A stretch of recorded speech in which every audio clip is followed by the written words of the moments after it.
کیا آپ جانتے ہیں کہ وہ کون سا خوش نصیب انسان تھا جس کے لیے اللہ کے نبی حضرت محمد صلی اللہ علیہ وسلم نے مجمع عام میں یہ گواہی دی کہ یہ ان 70,000 لوگوں میں سے ہے جو بغیر حساب کتاب کے جنت میں داخل ہوں گے؟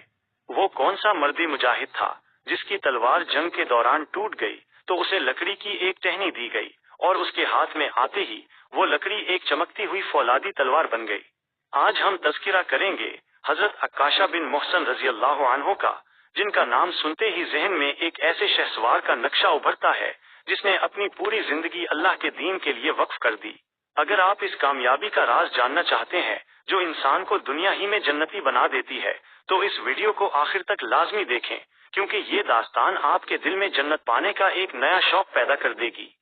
یہ واقعہ ہے اس وقت کا جب اللہ کے نبی صلی اللہ علیہ وسلم اپنے صحابہ کے درمیان تشریف فرما تھے، اور آپ صلی اللہ علیہ وسلم نے غیب کی خبریں دیتے ہوئے فرمایا کہ میری امت کے 70,000 لوگ ایسے ہوں گے جو قیامت کے دن بغیر کسی حساب اور عذاب کے سیدھے جنت میں داخل ہوں گے، ان کے چہرے چودھویں کے چاند کی طرح چمک رہے ہوں گے۔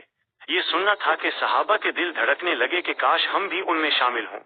ابھی یہ بات مکمل ہی ہوئی تھی کہ ایک خوبصورت اور وجیحہ نوجوان جن کا نام عکاشہ بن محصن تھا فوراً کھڑے ہوئے اور بڑے ادب سے عرض کیا، اے اللہ کے رسول صلی اللہ علیہ وسلم، دعا فرمائیے کہ اللہ مجھے ان لوگوں میں شامل کر دے۔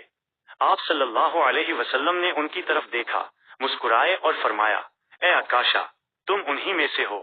سبحان اللہ، کتنا بڑا رتبہ تھا کہ زندگی میں ہی جنت کی ضمانت مل گئی۔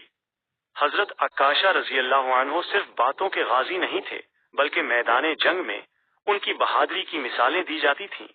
جنگ بدر کے تپتے ہوئے میدان میں وہ مشرکین کے لشکر پر قہر بن کر ٹوٹے، یہاں تک کہ ان کی تلوار دشمنوں سے لڑتے لڑتے ٹوٹ گئی۔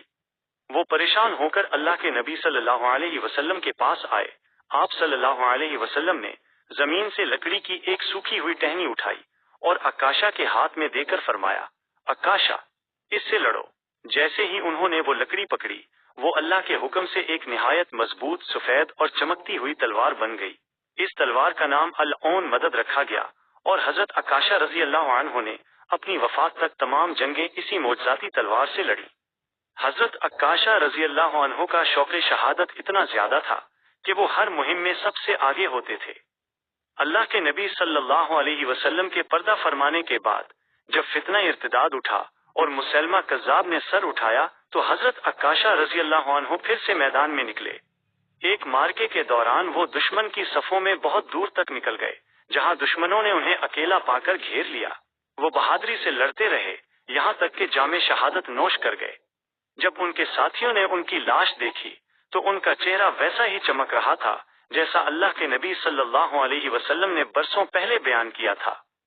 حضرت عکاشہ بن محصن رضی اللہ عنہ کی زندگی ہمیں سکھاتی ہے کہ اگر نیت سچی ہو اور انسان نیکی کے کاموں میں پہل کرنے والا بن جائے تو اللہ اسے وہ مقام عطا کرتا ہے جس کا تصور بھی نہیں کیا جا سکتا۔ ان کا پہل کرنا ہمیں سبق دیتا ہے کہ جنت پانے کے مواقع کبھی ضائع نہیں کرنے چاہیے۔ اگر آپ کو اس جنتی صحابی کی یہ ایمان افروز داستان پسند آئی ہے تو اس ویڈیو کو لازمی لائک اور کمنٹ کریں اور ہمارے اس چینل کو سبسکرائب کریں تاکہ آپ کو مزید ایسے ہی واقعات مل سکیں۔ اللہ ہم سب کو بھی عکاشہ بن محصن جیسا یقین اور جنت کا شوق عطا فرمائے، آمین۔